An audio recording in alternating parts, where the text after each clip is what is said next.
हजुर सबैले नमस्ते। अब चाहिँ मलाई हजुरहरु सबैको साथ चाहिएको छ। विदेशको भोटिङ र बेजिल्ला भोटिङ प्रत्यक्ष र समानुपातिक दुवैमा हुनुपर्छ। हाम्रो तमाम 50औं लाख जनताहरूले मलेसिया, कतार, दुबई, जहाँसुकैबाट, अमेरिका, बेलायत, युरोप जहाँसुकैबाट पैसा पठाइ हुनुहुन्छ। नोट चाहिँ मजाले चल्ने, भोट चाहिँ नचल्ने।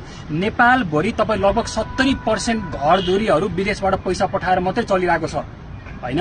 अधिकांश हाम्रो देशको अधिकांश लगभग 30% भन्दा बढी जीडीपी देशको अर्थतन्त्र नै रेमिट्यान्स छ। त्यो हुँदै गर्दाखेरि तपाईहरुले चाहिँ भोट हाल्न नपाउने यस्तो पनि हुन्छ।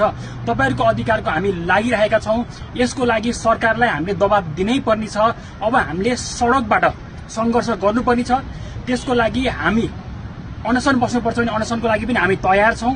र मेरो अनुरोध चाहिँ के छ भन्दै गर्दाखेरि सरकारलाई हामीले भनेको भनेछौं यसरी गर्न मिल्छ भनेर रिपोर्ट बुझाके महिनौं भइसक्यो, तर अझै पनि निर्णय भएको छैन। त्यही भएर विदेशकोलाई भोटिङ गर्नै पर्छ। यो वा त्यो बहानामा नाटक पारेर हामी अल्झिने काम गर्नु हुँदैन र ब्युरोक्रेसी मन्त्रालय मन्त्रीहरूले अल्झिने काम गर्नु हुँदैन। यसलाई जबरजस्ती गर्नुपर्छ र तपाई हामीले खबरदारी नगर्ने हो भने यो नागरिकको सरकार हो।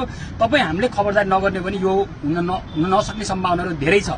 त्यही भएर मेरो कांग्रेस एमाले माओवादीका युवाहरूलाई पनि मेरो अनुरोध के छ भन्दै गर्दाखेरि तपाईहरुले हामीलाई साथ दिनुस्। यो सरकार अहिलेको सरकार जम्मा 4-5 जना मान्छेसँग डराइरहेको छ। केपी ओली, शेरबहादुर प्रचण्ड लगायतका 4-5 जना मान्छेहरूसँग डराइरहेको छ।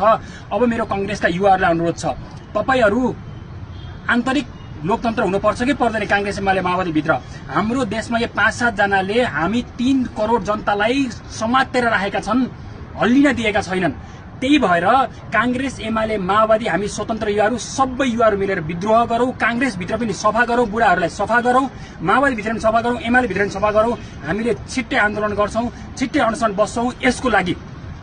त्यही भएर मेरो बिन्ती अनुरोध छ है, विशेष गरी कांग्रेस एमाले माओवादीका युवाहरू हामीलाई साथ दिनु होला। 6 महिनापछि कांग्रेसको पार्टी खाली बनाएर हजुरलाई दिन्छौं। 6 महिनापछि हामीले एमाले माओवादी लगायतका पुराना पार्टीहरू खाली बनाएर युवाहरूले नै कांग्रेस एमाले माओवादी नेतृत्व गर्छन्। त्यसको लागि तपाईहरुले हामीलाई साथ दिनुपर्छ। बुढाहरूको पछि नलागिदिनुस् है, बिन्ती। युवाहरू अब हजुरबुवाहरू, राणा शासक जस्ता हजुरबुवाहरूको पछि नलागिदिनु होला। यो सरकार पनि डराएको जस्तो छ। यो सरकारलाई कांग्रेस एमाले माओवादीका युवाहरूले भनिदिनुस् हामी यिनी बुढाहरूका विरुद्ध छौं, हामी तपाईहरुलाई समर्थन गर्छौं भनेर भनिदिनु हुन मेरो हार्दिक अनुरोध छ। अब विदेशमा बस्ने र बेजिल्ला भोटिङको लागि प्रत्यक्ष र समानुपातिक दुवै हुनुपर्छ। निर्वाचन आयोग सबैले हामीले दबाब नदिने हो भने यो नगर्ने जस्तो हुन थालिसकेको छ। यसको लागि सबै सजग हुनु होला र विदेशमा बस्नेले पनि बरु रेमिटेन्स रोक्नुपर्छ। 1 महिना रोकेर हामी मर्दैनौं, 1 महिना रोकेर मर्दैनौं, बरु रेमिटेन्स रोक्नुपर्छ। रोक्नको लागि नै तयार हुनुहुन मेरो हार्दिक अनुरोध छ। अब छिट्टै यदि सरकारले भर्खरै तालिका सार्वजनिक नगर्ने हो भने